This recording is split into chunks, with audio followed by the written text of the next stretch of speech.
Sean is fleeing from a sizable mob that wants to assassinate him in 2030's Los Angeles after winning the lotto. Sean fights through them all without hesitation, taking them out fast, and then leaping over a fence to get away. Sean then uses a window to get into a house and finds a grandmother. He takes her phone and burns it right away. A drone is monitoring everything outside. As Sean catches his breath, the woman pulls out a Grand Lottery bolt pistol and threatens to shoot him right then and there. Subsequently, the woman destroys her lottery ticket in order to call the lottery team, who then burst through the door and verify the winner's death. She gets a whopping check for $22 million and makes an appearance on television. After a month, Katie travels to Los Angeles to pursue her acting career once more. She can't stop glancing at a small Oscar keychain that seems to be a souvenir when they are riding the bus. She makes faces at the small girl nearby to make her laugh, but the child's father is constantly making fun of her daughter over the phone. Katie approaches him from the side and poses as a police officer, threatening to send him to social services if he misbehaves. As an elderly woman approaches to thank Katie for her assistance, the guy begins to treat his daughter more kindly. But as soon as the woman walks away, Katie realizes she took her watch. When Katie spots an advertisement for Lewis Security Firm on a sign, she wishes she had bodyguards just like that. She observes along the voyage that everyone is tense or violent, usually both. The next lottery drawing, which takes place in 18 hours, is the topic of endless conversation in the interim among the media. Sales of tickets have surpassed previous benchmarks, with a $3.6 billion jackpot up for grabs. Noel prepares his weaponry at home while belting out the Ninja Turtles hit song. When Katie finally arrives at the hotel she booked online, she discovers, to her horror, that Shadi, her new roommate, has been lying to her about how horrible the location is. In addition to being somewhat irritating, Shadi makes crude jokes, ignores her mother's calls, and has images of herself in Katie's room. In addition, Shadi has a rude boyfriend named DJ, who, after giving Katie the house keys, slaps her as a prank. The following day, Noel's television advertisement is shown, promising to provide his security services to the lottery winner. Katie is shocked to see that her clothing have been destroyed by leaks from the upstairs bathroom through the roof when she wakes up. She complains to Shadi over the phone since she has an audition in a few hours, but Shadi can only assist by renting her clothes. Due of her tardiness, Katie is forced to start spending her cash on a terrible dress and take a cab. The driver is often chatting about celebrity rumors and making obscene remarks. He even mentioned that well-known rapper Machine Gun Kelly has a bunker of his own. An employee demands $400 from Katie when she arrives in order for her to participate. When her audition finally starts, she says she used to be in a lot of TV commercials as a child, but had to put her career on hold to care for her ailing mother. Katie chose to give acting another go when her mother passed away. When she digs through her pockets for her monologue notes, she discovers Shadi's lottery ticket, which Katie inadvertently touches with her thumbprint. Activating it, her picture is taken, and she is formally registered as a player. After putting it away fast, Katie tries to act, but she is rejected right away and ejected. The other actresses attempt to offer encouragement in the hallway. All of their lottery tickets activate at once, revealing Katie's face and proclaiming that she has won. The actresses, some of whom have knives out, instantly adopt a hostile demeanor and attack Katie with whatever within their grasp. Even the employees get into the fray. Unaware of what is happening, Katie uses her stage fighting training to defend herself, and avoids a flying shoe before climbing the stairs. While the actresses flee, Katie is able to hide in a room on the next floor. But now that she's enrolled in a self-defense course, these individuals are also prepared to kill her. As they fight, they can't stop calling her, "My jackpot," and Katie keeps running, avoiding their blows or making them strike each other. She attempts to inquire what's going on, but they don't listen to her. As some of the individuals are engaged in combat, Katie is struck and pulled by the ankles. She is thrown through a wall and whirled about by the guy, landing in a yoga class full of murderous people. The self-defense guys also cross over, causing confusion and the beginning of bloodshed in the room. Katie is grabbed by the neck by a man, but Noel breaks through the ceiling and throws the attacker against the wall to save her. Next, Noel says that Katie will receive 5 free saves, but that he will have to pay 10% of the winnings for his protection. Katie is forced to sign his contract as he counts all the individuals he keeps taking down, and runs out of freebies. He now engages in actual combat with individuals, even using Katie as a weapon to push them away. In order to protect her, he also straps her to his back, and attacks from a distance using a belt as a whip. After every opponent has been eliminated, Katie breaks free and seizes Noel's paralysis dart rifle. After retrieving it with ease, Noel makes sure to position the unconscious bodies, so they won't suffocate on their tongues. He informs them that they have to go since the lottery drone, which is already outside, posts the winner's location every 14 minutes. Noel informs them that it is against the rules for other players to kill one another as they flee the building before they can escape in his car. Noel helps her avoid the knives that the people at the food truck are hurling at her. People in the town get wind of her whereabouts and get ready to fight as the pair drives through it. Even the woman from the bus has a grand lottery bolt gun, and the ice cream truck leaves the children behind. Coming full circle, Noel tells Katie how the lottery operates and is shocked that she didn't know. Katie notes that because the news was so sad, she and her mother would only watch cooking and movie programming. Soon, riders on bikes and ATVs are pursuing the car, so Noel pulls out helmets for the two of them before accelerating. After a Molotov bomb is hurled over the car, causing the roof to catch fire, Noel continues driving and, as the wind puts out the flames, enters an abandoned warehouse. When he abruptly turns the car around, another biker crashes into it. He then needs to drive through the warehouse to keep the other bikers from starting another fire. Katie wants to stop playing the game, but she needs to get out of town in order to do it. After taking down an enemy with his dart, Noel drives in circles while more adversaries hurl different things at him. The bikers don't notice until the next Molotov falls to the ground, since this produces a lot of dust, which enables the pair to escape by pushing the car out silently. Noel agrees to drive Katie to the nearest quit line because Katie is persistent in her desire to stop.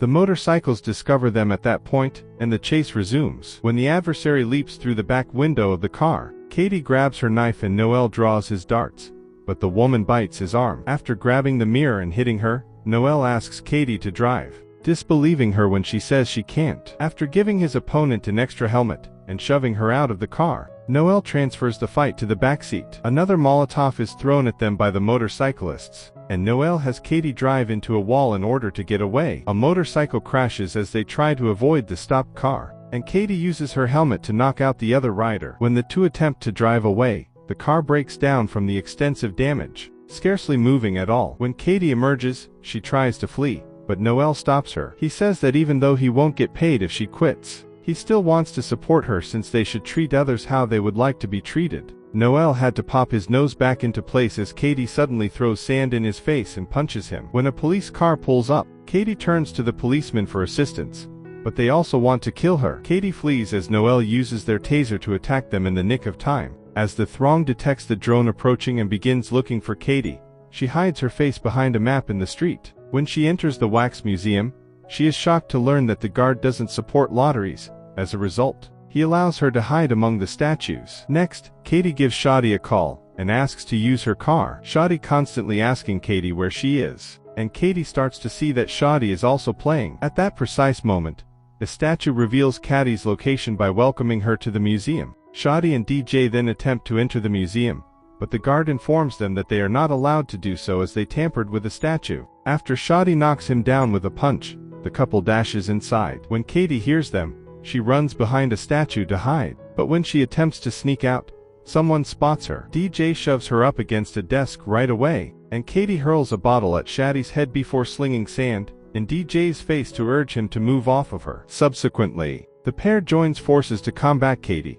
who uses the staff of a statue to protect herself. She tries to run when there's an opportunity, but Shadi kicks her back, taking the staff away from her.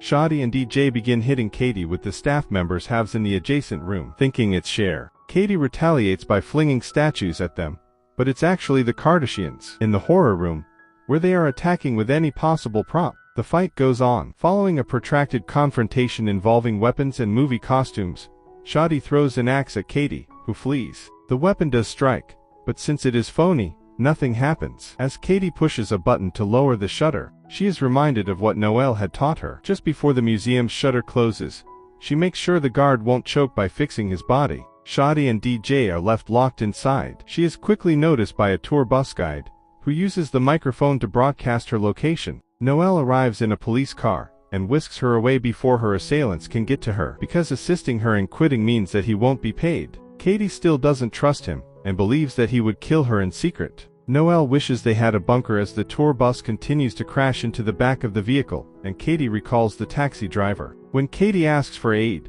the two soon show up at Machine Gun Kelly's place, where Kelly believes she wants something dirty. The bus arrives at that very moment, so Katie grabs Noel's dart gun and makes him unlock his panic room. Noelle and Katie dash inside, use a dart to put Kelly to sleep, and then attempt to shut the door. Noelle prepares to fire it as a mob congregates in the living room, and an arm tries to hold the door open. Believing he intends to shoot her, Katie grabs the rifle and fires a dart at the arm, causing it to back off and ultimately shutting the door. The two can observe the crowd on the security camera, and the room is completely furnished. Noelle sits by Katie's side, showing her that he's a wonderful man by sharing cute tidbits about himself, but she is skeptical and keeps the gun trained at him. When he remarks that it looks good, Katie lets him in. Abruptly, the keychain falls out of her pocket. She decided to pursue acting because her mother enjoyed watching movies and seeing famous people. Knowing that Hollywood may be a terrible place, Katie's mother gave her the keychain as a reminder that she would always be proud of her. As a little child actor,